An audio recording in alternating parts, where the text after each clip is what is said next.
One of the more important lessons my rich dad taught me, he said there was 4 types of people in the world of business or money, whatever he said. And this here are the 4 different types of people, and he called this the cash flow quadrant. So E stands for employee, S stands for self-employed, small business or specialist like a doctor or a lawyer. B stands for big business, 500 employees or more, and I stands for investor. Now the distinction here is this, is that each of these are 4 different types of people. They have 4 different tax laws for all 4 different types of people, and this is throughout the world. But it was my poor dad who always said to me, you know, son, go to school so you can get a job. So my poor dad wanted me to be an employee like him. And there's nothing wrong with that and all this, except the tax laws are the worst for employees. As Warren Buffett says, you know, he, as a business owner and investor, he pays a lower percentage rate than the employees. And many employees are having a tough time today. Not only is there high gas prices, but there's going to be higher taxes. My mother wanted me to become a doctor or a specialist or a small business person. And I said to my mom, S stands for smart. She says, you got a good point there, because I didn't do well in school, so I wasn't going to make it there. It was my rich dad who advised me to become an entrepreneur or a big business owner like Bill Gates or Steve Jobs, Michael Dell, all those guys who created Facebook and Yahoo and all this, or Google. And he wanted me to become an investor. So he started me playing the game of Monopoly, you know, 4 greenhouses, 1 red hotel. So I learned to be an investor and I learned to be an entrepreneur. So the good news is, if you want to get rich, you can get rich in all 4 quadrants, okay? That's up to you. And so it was my rich dad who said to me, he says, you know, Robert, if you really want to be rich, learn to build businesses. It made more sense to him to work hard to build a business, something you owned and something you could pass on for generation to generation to your kids. Whereas my poor dad said work hard, but my rich dad said, why would you work hard for something you'll never own and you can get fired from right away? Again, that was the difference in values. So my rich dad suggested I learn how to be a business owner and learn how to be an investor.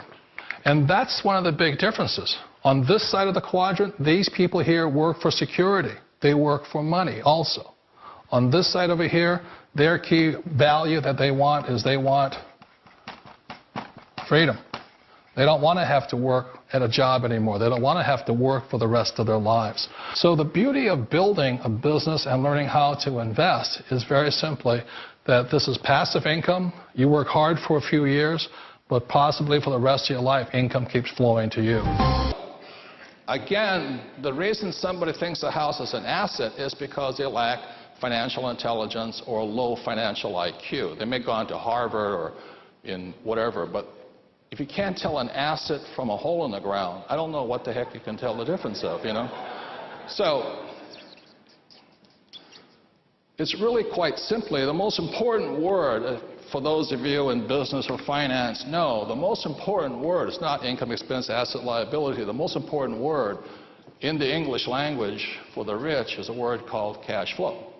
You've got to know where the cash is flowing. So what a rich person is doing is controlling cash flow. So if money comes from an asset into your pocket, it's an asset. So very simply, when I was 9 years old, my rich dad said, assets put money in your pocket whether you work or not. Okay, repeat after me. Assets put money in your pocket whether you work or not. Okay? And very simply, liabilities take money from your pocket. Okay? So what does a liability do? It takes money from your pocket. Okay? So the way you know you have an asset or a liability is very simply this. If let's say you're married with 3 kids and all this stuff, and you stop working,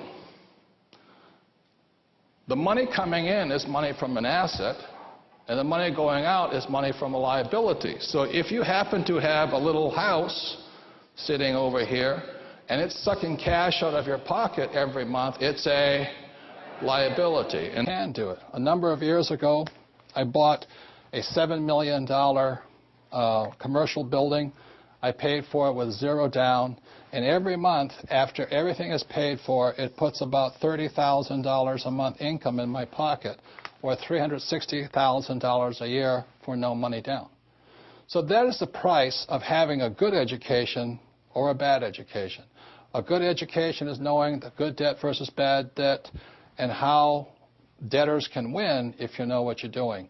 Even in this economic environment of high volatility, because I'm basing all of my investments not on capital gains or appreciation, I base all of my investments on cash flow, how much money comes in. So even though the real estate market has crashed, I hate to say this, but it's been good for me because more people became renters all of a sudden. So my rental rates went up, my income went up, I'm paying for it with cheap dollars and things like this. So in the new rules of money, you have to know the difference between good debt and bad debt and why savers are losers and debtors are winners.